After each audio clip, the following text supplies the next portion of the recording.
Content Marketing Specialist at Minitab.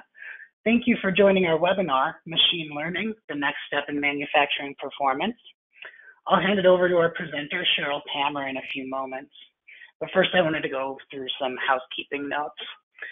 If you're dialing in through your computer instead of by phone, please make sure your speakers or headsets are turned up and the volume is on in order to ensure the best audio quality. Some networks cause slides to advance more slowly than others. You might need to log off your VPN to help if you see that issue. This webinar is being recorded. We'll send you the presentation and recording by email in a few days. So if you need to drop off or if you want to review anything later, please look out for that email in your inbox. Your mics are muted, so we won't be able to hear what you're saying, but please feel free to enter questions at any time in the questions pane. You should be able to see that on the right side in your GoToWebinar panel. We do capture all questions, and I'll be answering them online. I also have a couple of my Minitab colleagues here helping to answer them as well. So we might be typing back to you. If you do have a question that seems like it could be pertinent for the wider audience here, we may reserve that for our Q&A with our presenter, Cheryl, at the end of the presentation here. So sit tight for that. Finally, just to make this a bit interactive, we have a couple of polls throughout the webinar. Please go ahead and answer those when you see them come across the screen. They help us tailor the conversation for you. And when the webinar closes out, you'll also see a few questions pop up across the screen then as well. So if you have a few minutes more, we appreciate it if you can take the time to answer those. And for those of you who aren't familiar with us, I wanted to say a few words about Minitab. For over 40 years, Minitab has been a leading provider of quality improvement and statistical analysis software. Over 90% of Fortune 100 companies use Minitab software to improve their products and their processes. Some of those distinguished companies and organizations that rely on Minitab software and services include Ford, the U.S. Army's Lean Six Sigma program, Bridgestone, and Xerox. We're also showing some other companies across the screen here, and you can see case studies on Minitab.com detailing these and several other companies that we work with. And now to introduce our presenter for today, Cheryl Palmer. As a Minitab trainer, statistical consultant, and software designer, Cheryl is immersed in day-to-day problems faced by practitioners. She aims to provide the sound statistical strategies and software tools that professionals need to solve real-world problems. She has an MS in statistics from the Pennsylvania State University and is currently working on a graduate certificate in data mining and applications from Stanford University. So without further ado, I'll hand it over to you, Cheryl. Thank you, and thank you for joining us today. So our agenda will be, first of all, just kind of a big picture thinking here around creating a culture of analytics in your organization.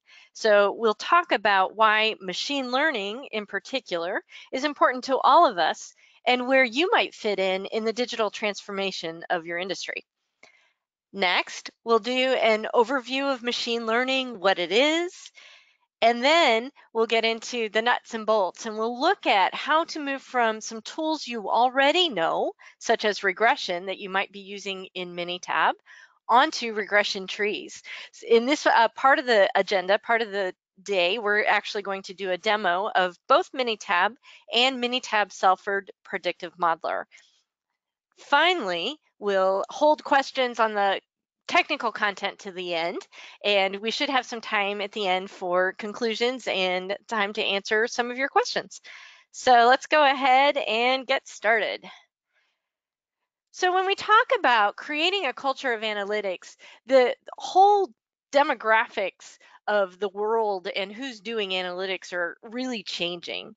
In other words, at some point, everybody was hiring data scientists. They're still hiring data scientists, but what's happening in general is more and more organizations are starting to understand that we need to not silo our data analysis into, say, one particular group.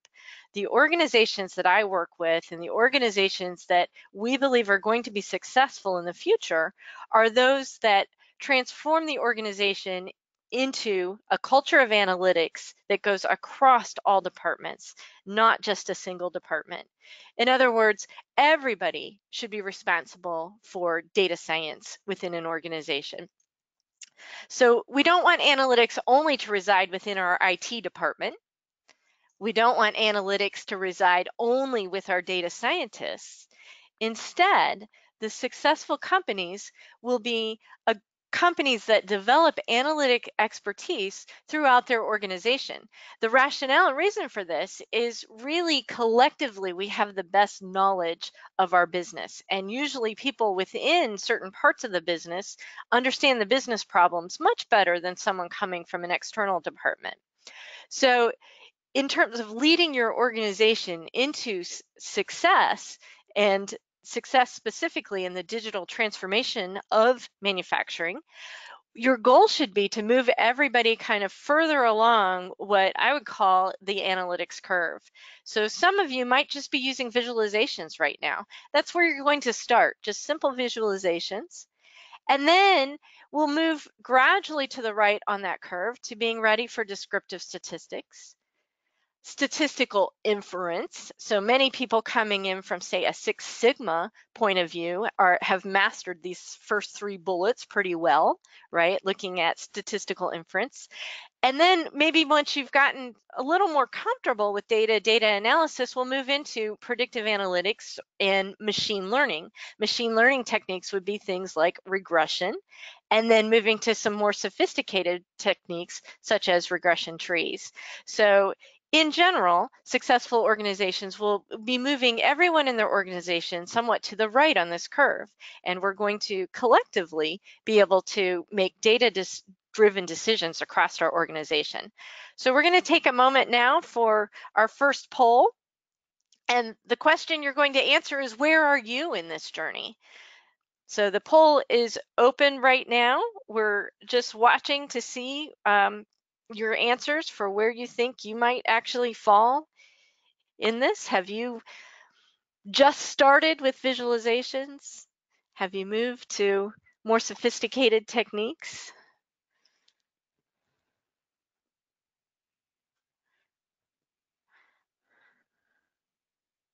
We're collecting responses for about 40 seconds, about 15 more seconds here.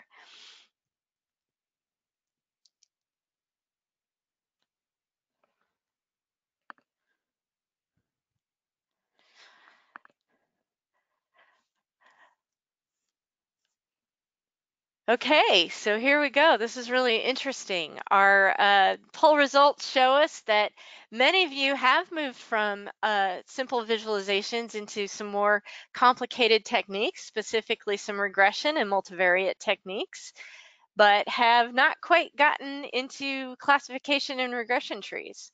So it looks like a lot of you have kind of moved maybe halfway to 2/3 of the way here on the journey into true full-blown machine learning. So that's exciting. All right. I want to bring up here a very interesting article that came out in the last couple of weeks from Harvard Business Review, partly because it goes along with what we're talking about, but this whole article was called The Democratization of Data Science. And there was a particular passage in here that I felt really relevant to where a lot of us are. So I'm going to read that to you. You can also read it on the screen. But these days, every industry is drenched in data. And the organizations that succeed are those that most quickly make sense of their data in order to adapt to what's coming. The best way to enable fast discovery and deeper insights is to disperse data science expertise across an organization. So the fact that you're joining us today tells me you're ready to make this happen. So let's do this. All right, so now we're going to move into gradually think of a funnel into more specifics and more specifics. So we're going to look first at just data mining and what it is in general. So in the 1990s, a process came out called CRISP-DM that is still used today as kind of a standard process for data mining. We'll talk a little bit here about what CRISP-DM is, but for many of you, this should really resonate because it's very similar to, say, a DMAIC process for those coming from Six Sigma, or simply the scientific process for those coming from more R&D backgrounds.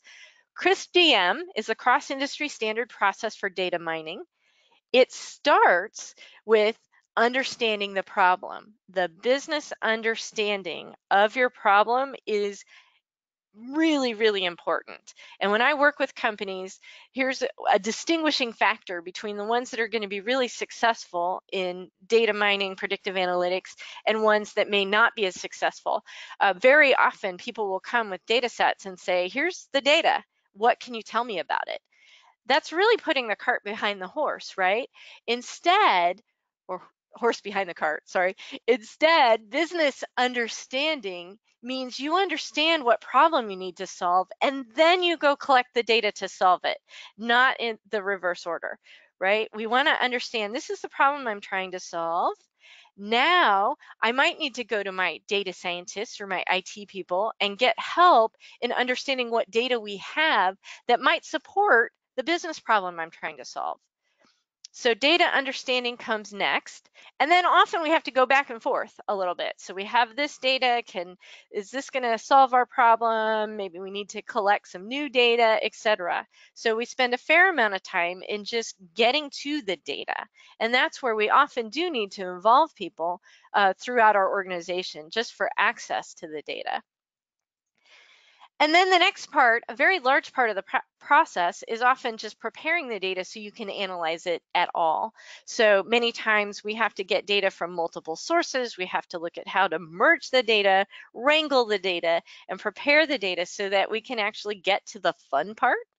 The fun part being what we really, as statisticians, enjoy, as people that are practitioners in statistics really enjoy, the modeling part. So the modeling part is really where the heart or the engine of predictive analytics occurs. We actually find models that support or don't support the hypothesis that we set out when we were creating the business problem.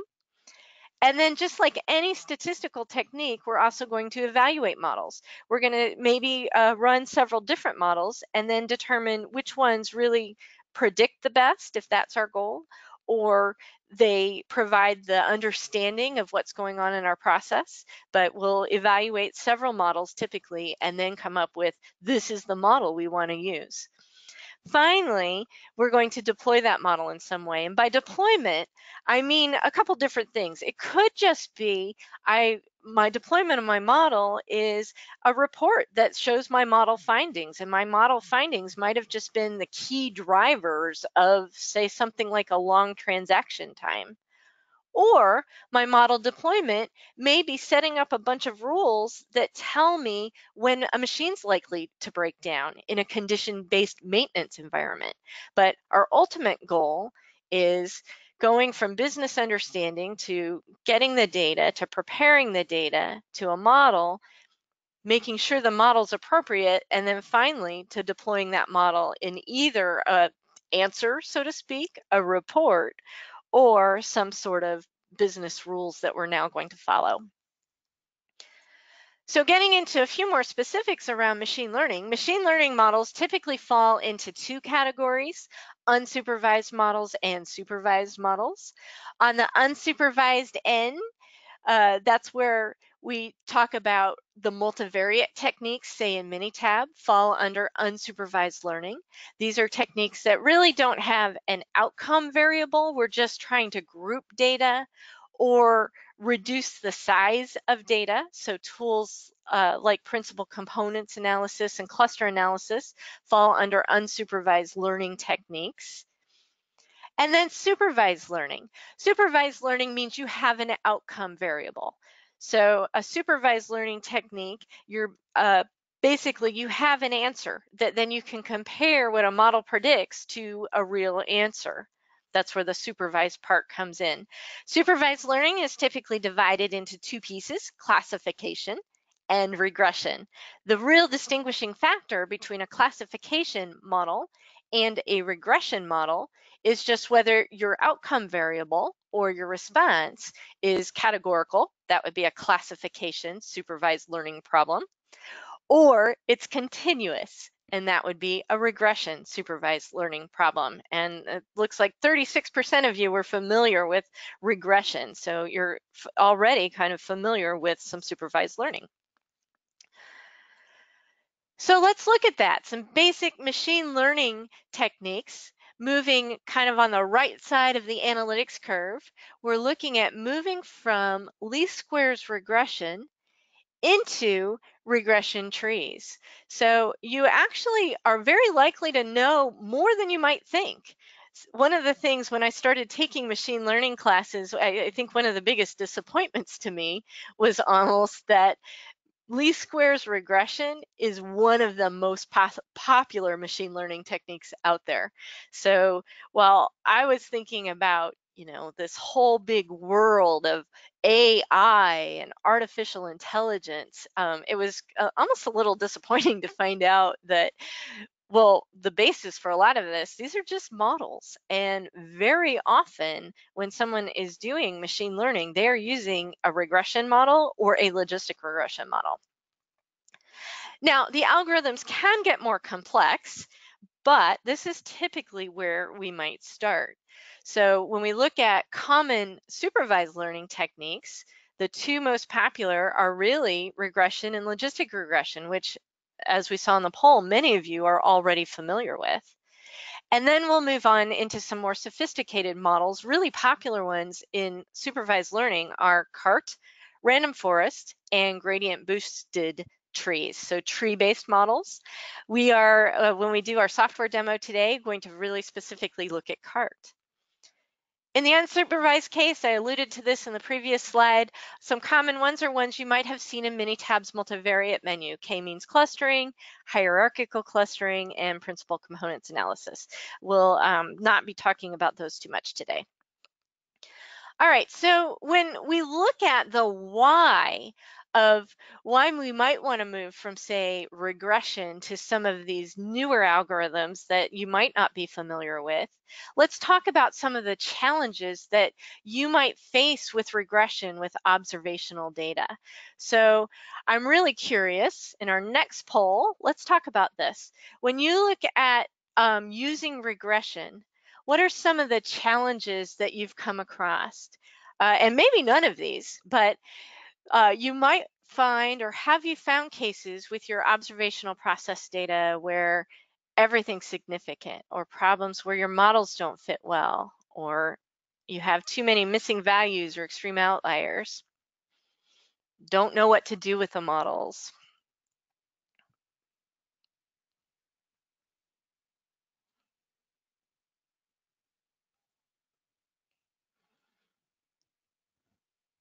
So give this another 5 seconds or so.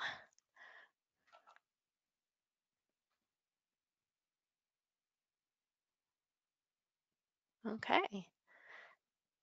I'll share the poll results. This is really interesting.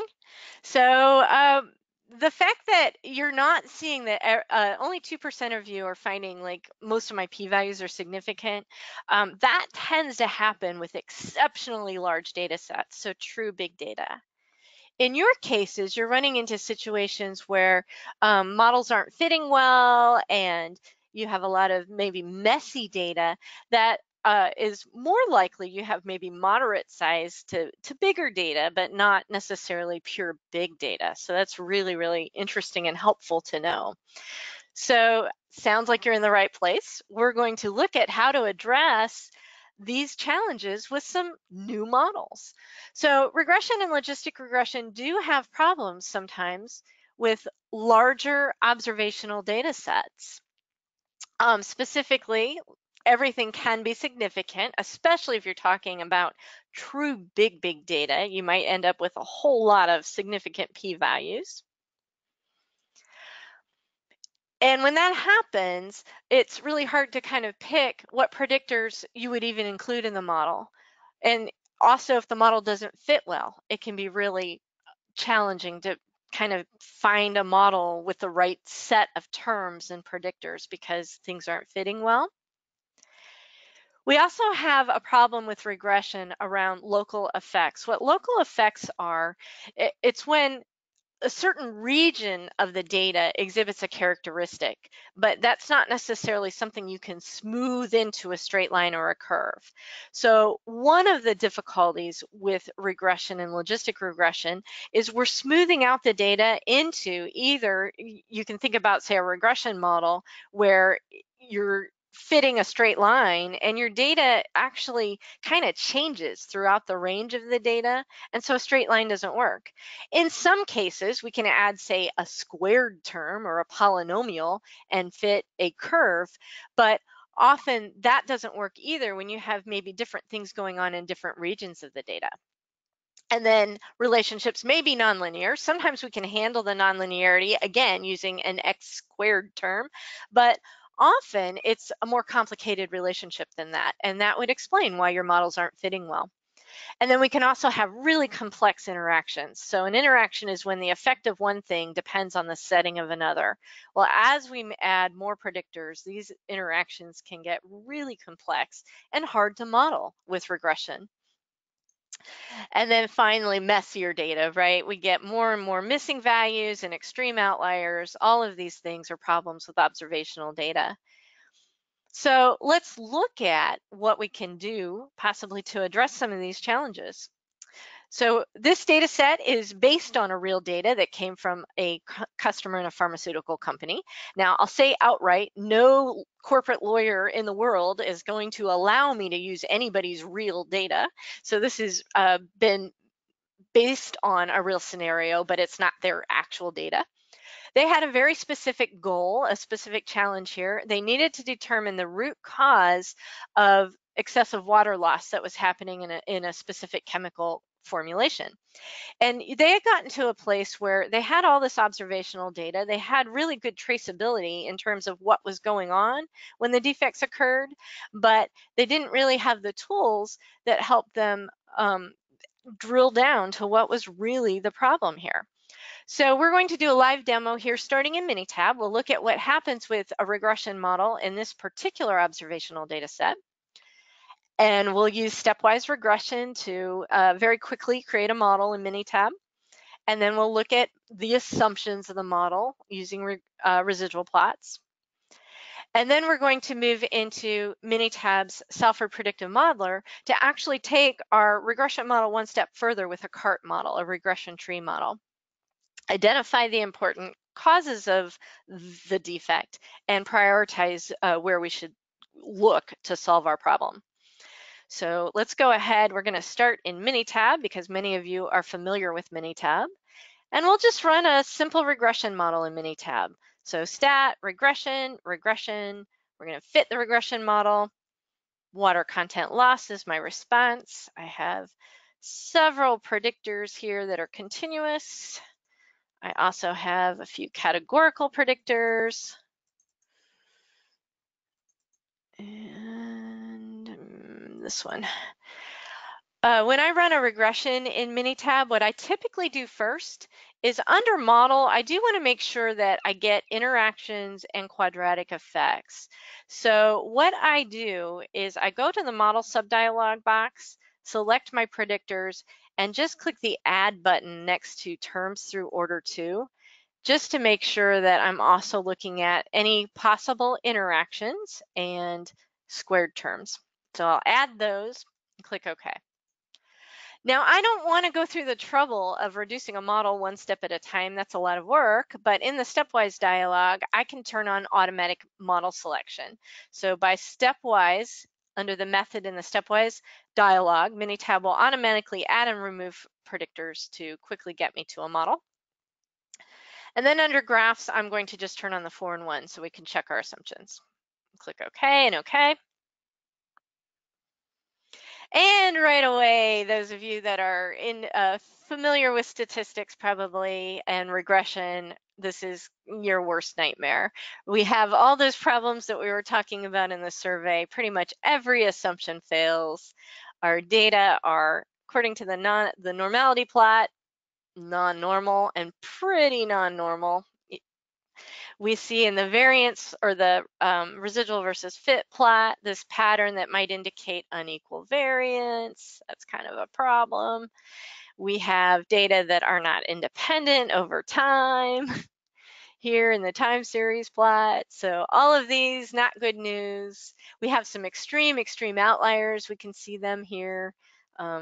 So what do we do with data like this? We also have some additional problems. If we go to the session window, we see, first of all, a whole lot of p-values, a whole lot of terms in this model, making it a little bit hard to interpret. And then the problem many of you brought up as being a problem, the model doesn't fit well. We're only explaining 19% of the variation in our response with this model. And if we move to predicted R-squared, R-squared predicted leaves out each row of data, one row at a time, and then fits the model with the terms we've selected without that row of data, and basically is looking at how well the model can predict for that row of data when we haven't included it in our model fitting. And R-squared predicted of 12.77% indicates, wow, this is not a model that predicts well. All right, so we're going to add another tool to our toolkit, which it looks like many of you haven't had the opportunity to use yet. So let's look at some machine learning. So in the world of machine learning, we are going to look at what's called classification and regression trees. These are decision trees that divide our data into distinct regions of groupings, so to speak, relative to our Y variable. Our Y can be categorical or continuous. These techniques were developed by data scientists that really start, or actually PhD statisticians that founded kind of this movement of machine learning many years ago. So they're the original architects behind tools that are tree-based, such as CART, Mars, Random Forest, and TreeNet, were Leo Breiman, Jerome Friedman, Richard Olshan, and Charles Stone. In fact, the first article around this was published in 1984 under classification and regression trees. This is meaningful to us because in 2017, Minitab purchased Selford Predictive Modeler, a machine learning package, predictive modeling package that contains the algorithms from the original developers. So we are actually now the company that owns the original CART algorithm and continue to work with these original developers, with Jerome Friedman in particular, on some of our research and development, but a very, very exciting extension to the Minitab toolkit. So in this case, we're going to look at our response variable. Now, as we move into machine learning, sometimes the terminology changes a little bit. So we're used to continuous or categorical outcome variables. Here, we're going to look at a response variable, but it's often called a target variable. So it's what we're trying to predict for. A target variable in our example was water content loss was our target variable. And then we have some predictor variables. In this case, we have several predictor variables, and those predictor variables could be continuous or categorical. Sometimes we call them factors. And then finally, we've got an algorithm we're using. So an algorithm, regression is a machine learning algorithm. Today, we're going to use the CART algorithm. But let's go ahead and look at our target variable, here being water content loss. What we're going to do with a regression tree is break down the data into groupings based on values of the target variable. So regression trees handle a lot of the problems we were talking about because they are non-parametric. So all those assumptions that failed in regression and contribute to why regression didn't work no longer apply here. This is a distribution-free method. We have the same advantage that we had with regression in that it is stepwise. We're going to consider one variable at a time and see which ones best separate our target water content loss into two groups. And then the procedure itself works by carving a high dimensional space into moderate regions. And then we'll have a prediction for each region. So if you notice the graph on the left, the first way to separate high values of water content loss from low values of water content loss is to separate on the variable called flow. So if you look at the graph on the left, that line, everything to the left of that line is low flow. Everything to the right of that line represents high flow for the variables. And if you look at the corresponding tree on the right, this is a CART tree. That's exactly what it did. It started with all the data. There were 1,950 rows of data, and it separated them into low and high. And then once we do that separation, we're now on the high flow side, for example. The next way to separate the high and low values of water content loss are using the volume predictor. And it turns out that all of the high water content loss things on the right corner of that graph on the left correspond to a volume less than 529. And then all the ones that had lower water content loss corresponding to a volume higher than 529.96. So that's what a regression tree is going to do. It's just basically going to subset your data into these regions of high and low values for the response. But in the process, we get to a really, really nice predictive model. So let's go ahead and do this. I'm moving to Salford Predictive Modeler. I already know my target variable here is going to be water content loss, and our goal is to minimize that. I'm going to select all my predictors, and one of them, by default, SPM or Salford Predictive Modeler knows which ones are categorical, but here I'm also going to tell it the tank variable is categorical. It came in as a number, so I need to just tell it it's categorical. I am doing a regression problem. So one decision I have to make is this a classification tree or a regression tree? And again, the difference is a classification tree would be a categorical response, like pass, fail, defective, not defective. And a regression tree would be a continuous response. And that's what we have. We have a continuous response here. So we'll use a regression tree. And we're going to use the CART decision tree engine. All I need to do is click start, run it, and I'm now going to get basically my answer. So my original answer is a tree that looks like this. So it partitioned the data into 59 regions or nodes. So these little tiny red dots you see here are what we call terminal nodes, what we partition the data into. There were 59 terminal nodes in our model. And already we should be pretty excited here because our R-squared learn and R-squared test. R-squared learn is using the data that was used to create the model was 0.947. That's comparable to R-squared and Minitab. So we went from a 20% to basically 95% R-squared.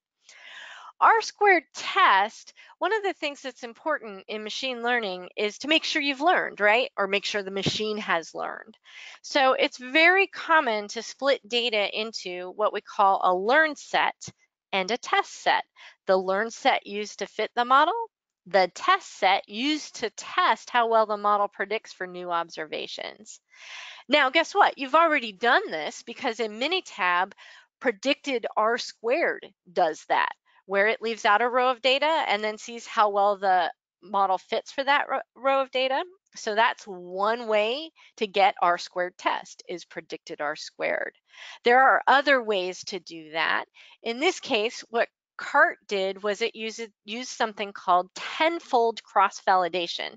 So instead of pulling out one row of data at a time and seeing how well the model fits, it split the data into 10 different partitions and basically fits a model on 9 of them and sees how well it predicts for the 10th partition. It does that 10 different times for each partition, and based on that can get us the R-squared test. So leaving data out and when fitting the model, and then seeing how well the model actually fits for the data that it left out. That's the goal here.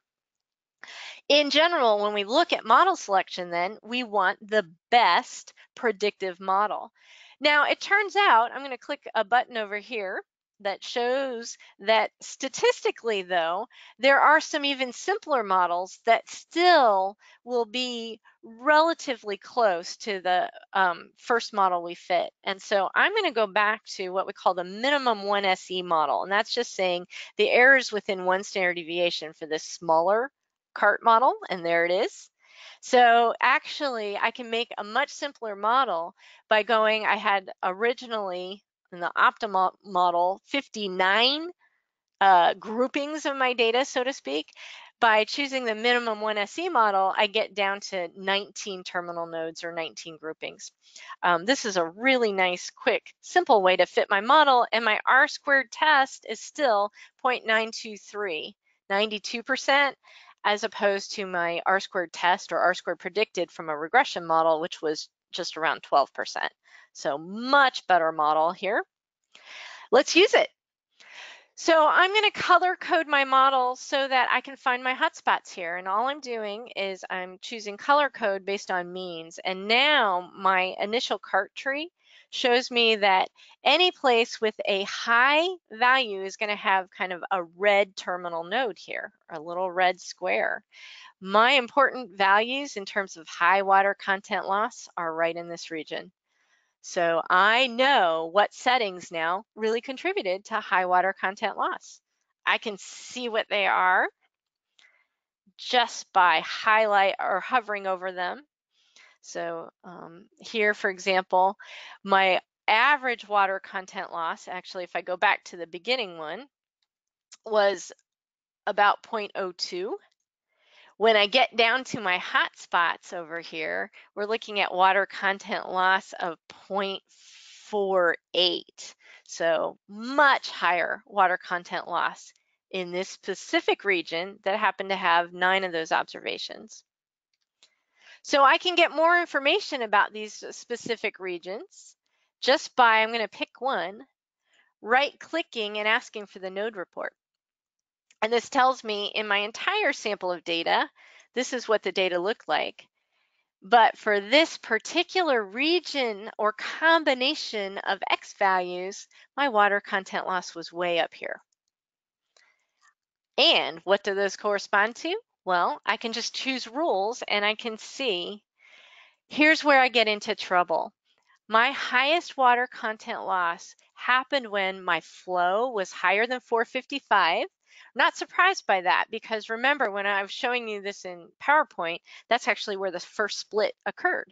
455.5 for the flow variable, that predictor variable. And then the volume itself, between 523.9 and 529.9 was where I saw the highest values for water content loss. I have another predictor. I don't really know exactly what it was, but it was a calculated value that was higher than about 2.5. And then finally, a filter accumulation that fell between 13.9 and 18.4. But what you can see is, or hopefully are kind of grasping, is that we now have a set of rules. This is what we want to watch out for in my process, because if my process conditions get to this setting, I'm very likely to have a high value of water content loss. And there's some others in the CART tree as well that we saw that led to higher values, and we can go through and see what the rules were where we end up with large amounts of that. We can also, if we want to, just look at details of specific parts of the tree. So if I just want to be on the high flow side, I can right click here and just display the tree for the large values of flow, because I know all the hotspots were when my flow was higher than 529.6. And then I can see how Salford Predictive Modeler broke things down into different regions of the data, which all correspond to different combinations of predictor settings. What really mattered here, though, I can go to Summary and go to the variable importance, and I get my Pareto of effects. So for those of you familiar with design of experiments, for example, one of the most popular ways to determine what your key drivers of something are is looking at a Pareto chart of effects. That's what we have here. Here we see that it turns out that volume was our most important driver of that high water content loss. That's something we need to investigate. There's certain things we can eliminate. There were variables that ended up not being important at all that would kind of come out of the equation.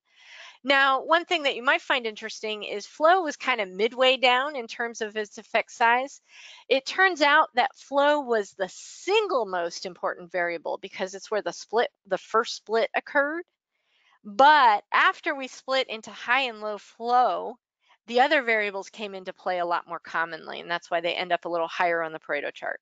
But if you wanted to solve just one problem, it would be focusing on that flow variable.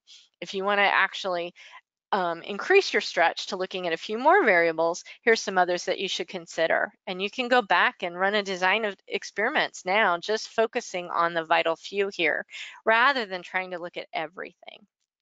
We know these were the key drivers.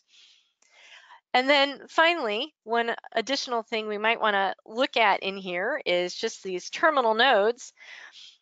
Remember, the final CART model that we picked split the data into 19 regions. Here are the 19 regions.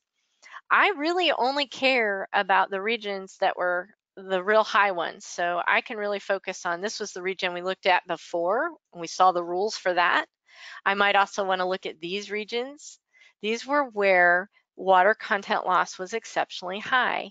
And from those nodes, I can go back and look at each of the node 14, node 17, node 16, and node 12 and get more information about what the process conditions were that led to those really high rates of water content loss. So I think you can see how I actually wish we had had CART in our tool kit a little earlier. I'm really excited that we now have these tree-based methods because they are a really natural extension to regression and binary logistic regression. So they are important to add to your toolkit. They can determine key drivers of an outcome. We did that with this data where we looked at variable importance. They predict what might happen next. As data sets grow larger, and specifically not even necessarily large, but observational data is inherently complex, regression trees can be very important. We can quickly get an accurate answer, a great model prediction very quickly, and uncover some relationships that this was something that was hard to see in regression. I get much more information in this case using CART to actually find some relationships I might not have seen before. And then in addition, I would say the other benefit to learning some of these new tools and augmenting your current toolkit with some regression trees and some additional machine learning tools beyond regression is it inherently is going to get you into this space. And I think everybody does benefit from understanding some of the terminology here, calling things a target variable, really looking at dividing data into learn and test sets. So understanding some of the algorithms as well as some of the terminology here, I think benefits all of us, particularly in getting started and leading these efforts in creating a culture of analytics. So again, that is our ultimate goal, is getting everybody a little more savvy with their data so that you can solve a lot of business problems yourself. All right, I'm going to turn things back to Evan. He's going to give a little more information as well as facilitate some Q&A. So let me, back to Evan. Great. Thank you so much, Cheryl.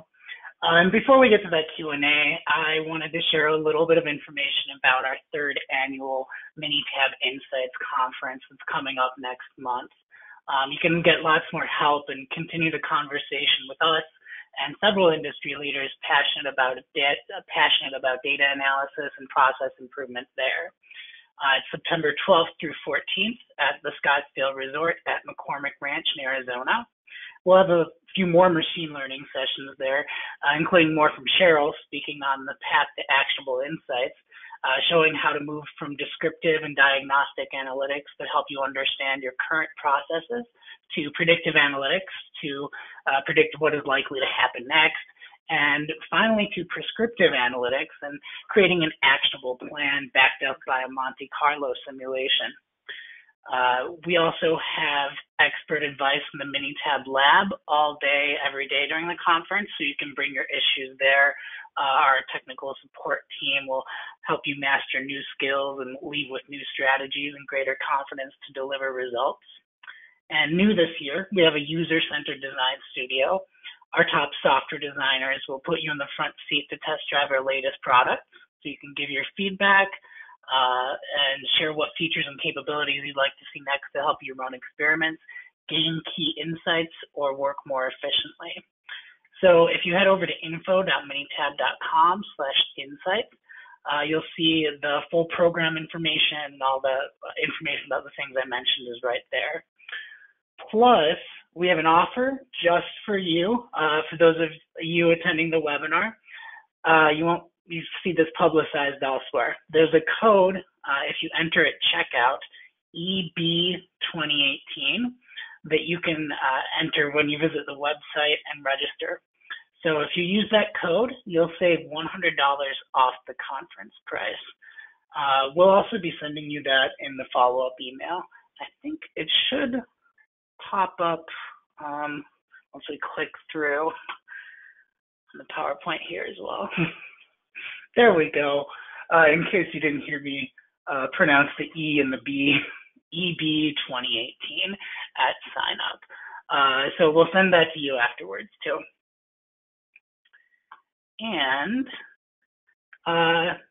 sharing a bit more information about Minitab as a company, our software, our services. You got to see Minitab statistical software and SPM, Salford Predictive Modeler, in action in this demonstration. We also offer Companion by Minitab software for continuous improvement project management, and Quality Trainer, an online statistics teacher with animated lessons and hands-on exercises. In the services area, we offer training year-round, and you can also bring a Minitab trainer to your company to teach your staff. We also offer statistical consulting, and you can learn more about that at minitab.com/services. I would also encourage you to explore minitab.com/support. You can see links to our blog there, online help for all of our products, and learn more about our webinar program and sign up to see the previous webinars that we've done on demand. And with that, I think we can dive into our Q&A. Before I start looking through these questions, I did want to mention to everybody that in that email, we always email you after the webinar to send you the presentation and the recording, so you can see that video of the recording and see everything in it. This time, we're also offering the data set. So look for the link to the data set and instructions in that follow-up email that we're sending, and you'll be able to follow along in the PDF and also open up the recording again if you want to try it out for yourself. So then you'll be able to download Salford Predictive Modeler if you don't already have it, and start a free 30-day trial of it and follow along with the instructions to get started doing your own regression tree exercise right here. So with that, I think it looks like we got a handful of good questions here. I'll start reading these off. So Cheryl, I see one question is asking about calculated WCL being the calculated water content loss, and it's used as a predictor for water content loss. Why just that as a predictor? So maybe some more that would be weird, right? The calculated predictor and the response are the same thing. No, actually, I think that column was labeled incorrectly, but it was some process setting that was based on a calculated value, but it wasn't yeah, that would be really weird if your predictor and your response were basically the same thing, but they weren't. It was something they were controlling for that based on a calculation, but I don't remember the details around that. Cool. Thanks. And also, I always mentioned before our Q&A, I think a lot of you probably heard in the housekeeping notes at the beginning, we are recording this, so be sure to look for that recording, as I just mentioned.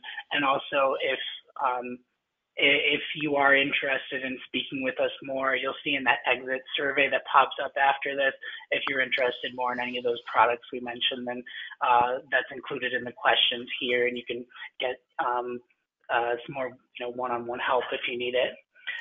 But on to the next question. I see we have a good one here about what are the practical limitations in the number of rows.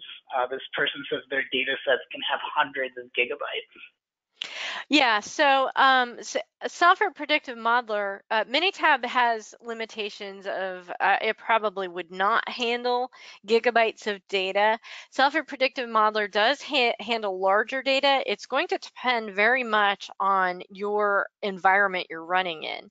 So if you have gigabytes of data, it may not run in any application on a desktop. Now, you can run Salford on Predictive Modeler on a Windows server, which then would be able to handle a lot more.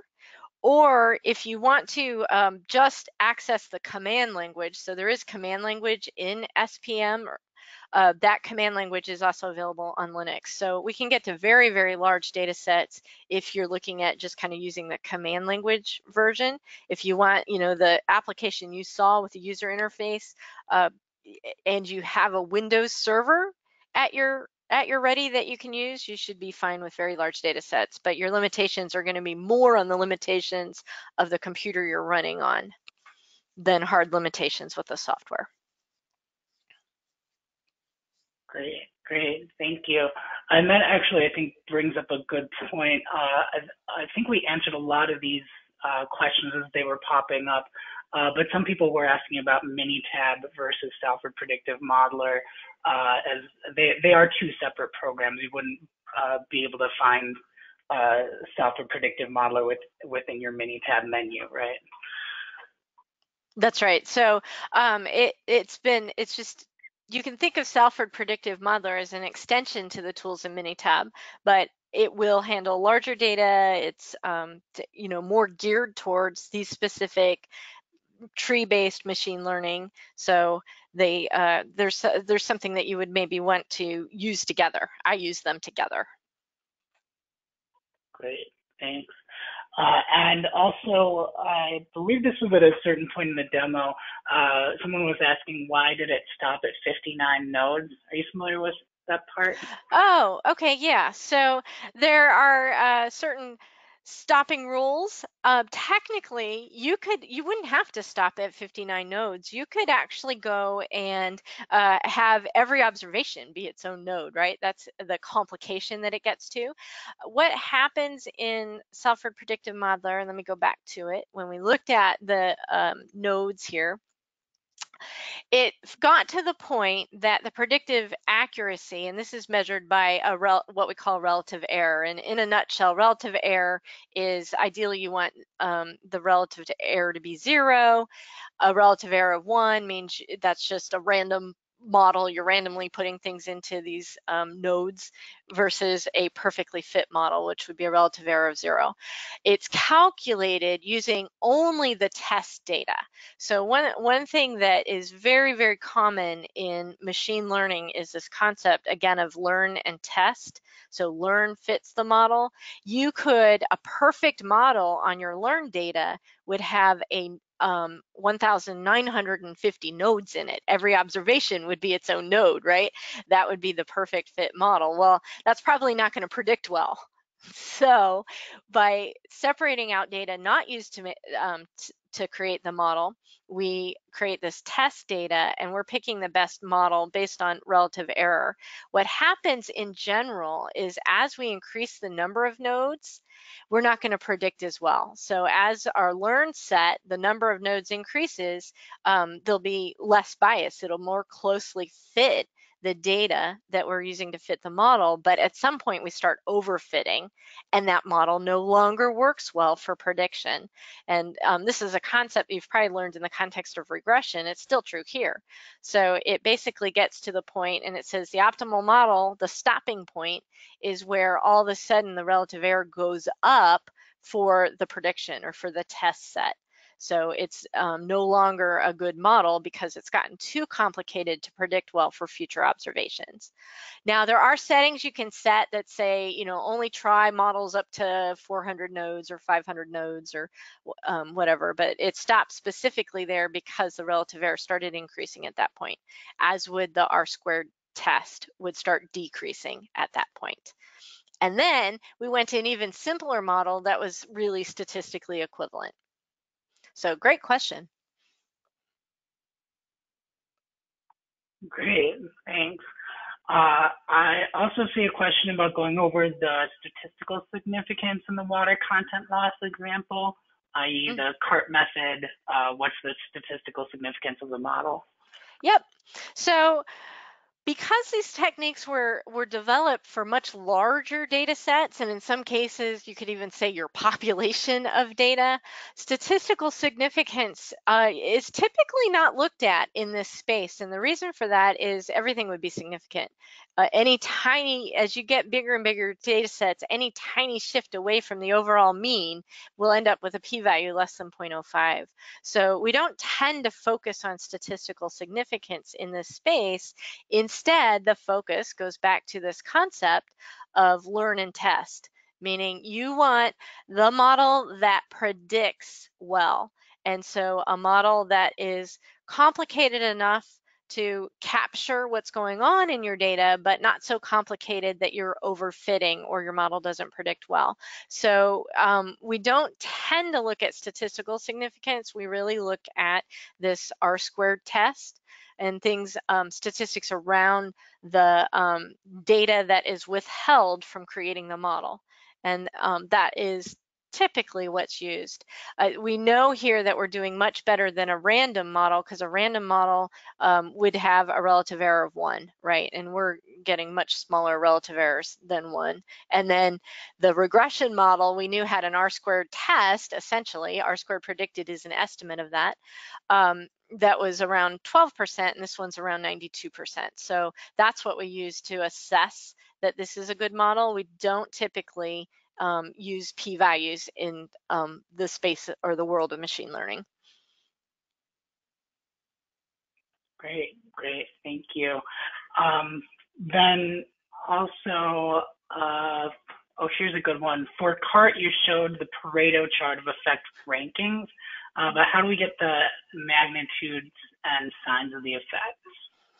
Oh, that's a great question. Yeah. So the easiest way is the predicted value here in the continuous data case is going to be the mean for that region, right? So your effect sizes really are looking at, okay, my overall mean was 0.02. And then you can look at the mean for each region and compare it to 0.02 to see the actual effect size for that region. What's different about that Pareto of effects here from, say, what we do in design of experiments in Minitab is every variable can come into the model multiple times. So this is a little different because, the largest single effect, and I mentioned this earlier, was flow. And if we only wanted one variable to focus on, it would be flow. As we start looking at the other variables, like volume, for example, there were multiple splits on volume.